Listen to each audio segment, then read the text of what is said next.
takut kepada Allah subhanahu wa ta'ala. Bagaimana takut kepada Allah sementara Allah tidak kelihatan dengan mata kita? Kalau kita takut dengan harimau, wajar, harimau ada di depan kita akan menerkam, tapi Allah azza wa jalla tidak kelihatan. Takut kepada Allah subhanahu wa ta'ala, kata ulama akidah, sebagian ulama akidah mengatakan melalui dua pintu. Yang pertama, memahami hakikat la ilaha illallah, la ma'buda bihaqqin illallah, tidak ada Tuhan yang berhak disembah kecuali Allah. Orang kalau faham makna ini tidak akan pernah takut, bergantung, memohon kecuali kepada Allah. Saya kasih contoh. Seorang salaful ummah dari tabi'in pernah mengadakan perjalanan perniagaan dari Baghdad, ibu kota Irak, ke Damaskus, ibu kota Syria. Zaman dulu orang mengandalkan cahaya matahari, nggak ada penerangan kayak kita sekarang. Jadi orang kalau pagi jalan sampai menjelang terbenam matahari, mereka tinggal di situ, nginap, besok terbit matahari baru jalan lagi, karena mereka nggak ada penerangan. Orang ini kebetulan sebelum tiba di Damaskus, pas waktu maghrib, dia tiba di sebuah hutan. Hutan ini lebat, gelap. Bayangkan kalau anda di posisi ini gelap, di hutan sendirian, nggak ada orang-orang, dan hutan ini liar. Maka dia terpaksa nginap, tunggu besok terbit matahari baru bisa jalan. Kalau dia keluar juga jadi kacau, kemana-mana jalannya. Maka dia pun wudhu, dia sholat maghrib isya jamak qasar layaknya seorang musafir, lalu dia coba istirahat, tertidur. Di awal malam, kalau kita sekarang sekitar jam 11 malam, dia bangun ingin sholat tahajud. Dia cerita tentang dirinya, ulama angkat kisah ini dalam buku-buku akidah tentang masalah hubungan seorang hamba dengan Allah azza wa jalla.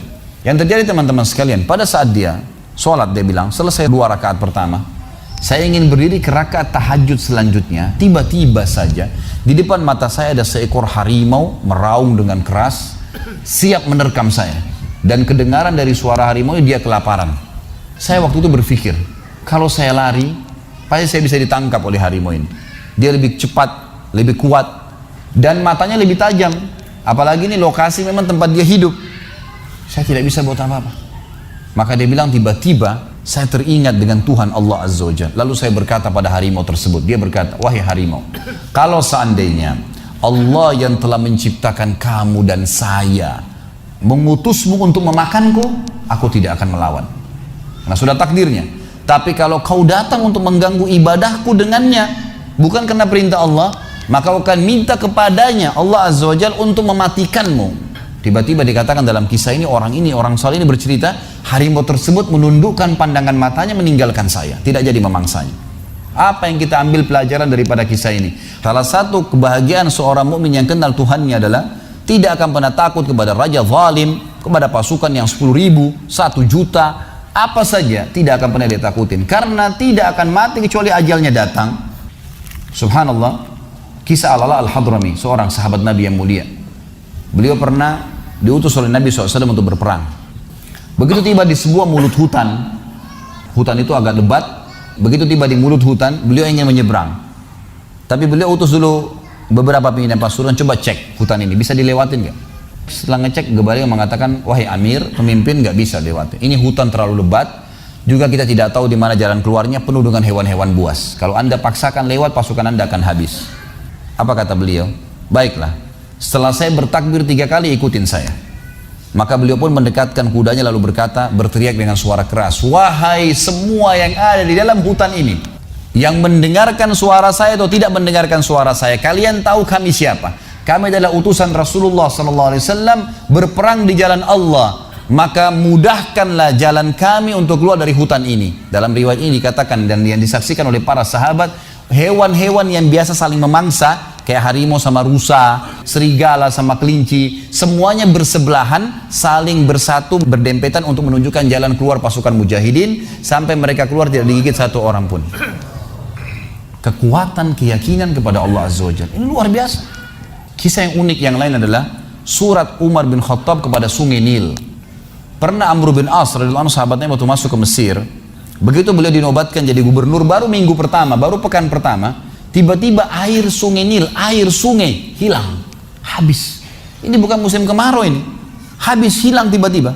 Lalu Amr bin As panggil pimpinan-pimpinan orang suku Kipti, orang asli Mesir, datang semua, yang sudah masuk Islam tentunya. Ditanya oleh Amr bin As, apa yang terjadi di sungai Nil kok bisa begini? Dia bilang, wahai Amir, wahai gubernur, ini sudah sering terjadi begini. Ini setiap tahun begini. Lalu kata Amr bin As, apa yang kalian lakukan? Kami selalu melempar tumbal, lempar sapi, lempar kambing, dan yang paling cepat airnya keluar kalau kami lempar tumbal anak gadis. Dari mulut sungai Nil dilempar ke bawah, diikat, begitu jatuh, kebentur kepalanya, keluar darah. Begitu netes darah langsung keluar air. Kata Amr bin As, demi Allah ini nggak ada dalam Islam. Dari mana ini? Saya akan tulis surat kepada Amir bin Umar bin Khattab. Kirim surat. Begitu tiba tangan Umar bin Khattab, Umar mengatakan, wahai Amr bin As, ini balasan surat saya dan bacakan surat saya kepada sungai Nil. Suratnya.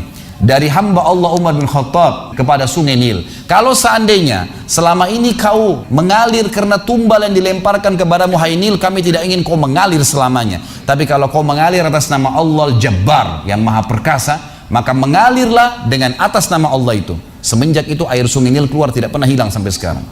Ternyata permainan syaitan menyesatkan manusia. Coba bagaimana kekuatan akidah seseorang yang sudah mengenal Tuhannya Allah Azza wa Jalla. Jadi luar biasa kisah-kisah mereka ini. Allah pada saat mengatakan dalam surah Al-Baqarah kepada para malaikat, a'udzubillahi minasyaitonirrajim, inni ja'ilun fil ardi khalifah, saya akan jadikan di muka bumi khalifah. Siapa khalifah? Ini pemimpin. Manusia ini begitu datang di sebuah tempat, tadinya kalau kosong, antum datang tinggal di situ, maka semua makhluk Allah pindah. Mau ular, mau singa, mau apa, pindah. Cium bau manusia, pergi. Jin-jin pun semuanya pergi. Mereka nggak ada yang berani sama manusia, karena mereka tahu dengan sunnatullah ini khalifah. Bodohnya banyak manusia tidak faham. Mereka datang minta tolong kepada makhluk-makhluk ini. Apalagi golongan syaitan. Seperti contoh, dalam surah Jin disebutkan, salah satu penyebab turun ayat-ayat dalam surah Jin, tepatnya 15 ayat pertama. Kata Ibnu Katsir rahimahullah bahwasanya orang-orang Arab jahiliyah dulu, mereka biasa kalau mengadakan perjalanan, mereka kalau turun di sebuah lembah, maka tidak ada sebab, tidak ada apa-apa. Tapi pimpinan kafilahnya mengeluarkan setengah bekal dari bekal makanan mereka, minuman mereka. Lalu dia pergi ke tengah-tengah lembah lalu berkata, wahai penjaga lembah, ini setengah bekal kami, ambillah dan jangan ganggu kami. Apa kata Allah Azza wa Jalla tentang syaitan yang lewat di situ?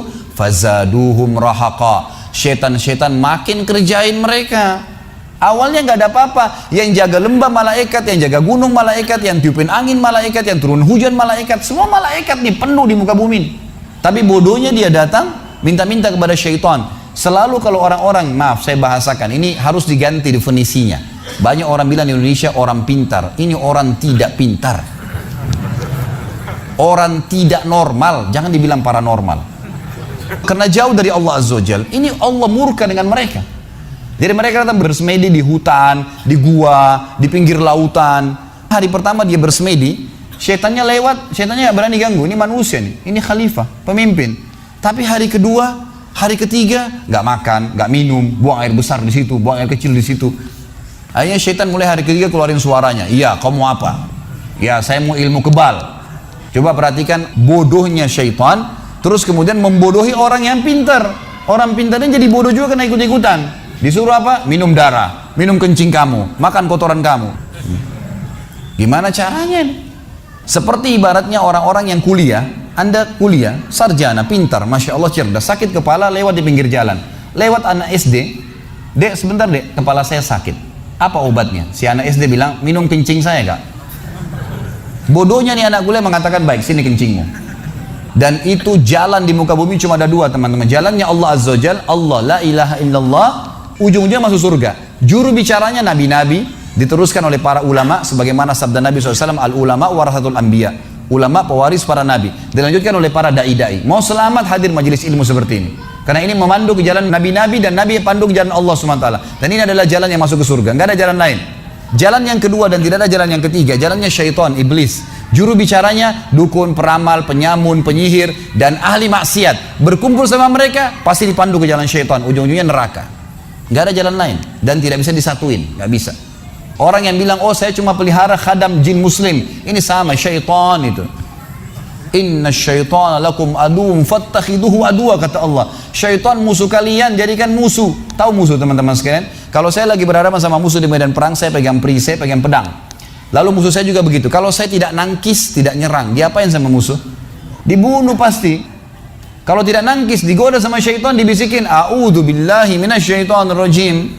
Lawan, tepis, tangkis. Seperti orang lagi tawarin produk, kita lagi di mobil ditawarin produk, gak usah buka kacanya. Syaitan begitu, jangan dihiraukan. Ada lawan jenis lewat itu begini, enggak, saya tidak mau lihat, tetap jalan. Dia gak bisa buat apa-apa. Kata Nabi SAW, nanti iblis akan dikeluarkan Di hari kiamat dari tengah-tengah neraka, hadis sahih riwayat Bukhari Muslim, akan keluar iblis di sebuah tiang di tengah-tengah neraka dan dia akan berkhutbah. Saya sarankan jangan dengar khutbah ini. Ini Allah sudah bongkar dari sekarang di neraka, naudzubillah. Dia mengatakan dalam Al-Quran, Innallaha wa'adakum wa'adal haq wa wa'adtukum fa akhlaftukum. Allah janjikan kalian janji-janji yang benar, sholatlah dapat ini, puasalah dapat ini, hajilah dapat ini semua. Dan saya juga ikut-ikut janji-janji kalian, tapi saya dustai kalian. Jangan salahin saya, salahin diri kalian sendiri. Saya tidak bisa tolong kalian, kalian juga tidak bisa tolong saya. Saya hanya manggil-manggil kalian, cuma bisik-bisikin, kalian salah sendiri kenapa ikutin saya. Lihat, Allah sudah bongkar kekonyolan syaitan. Orang yang ikut akan ditipu seperti ini.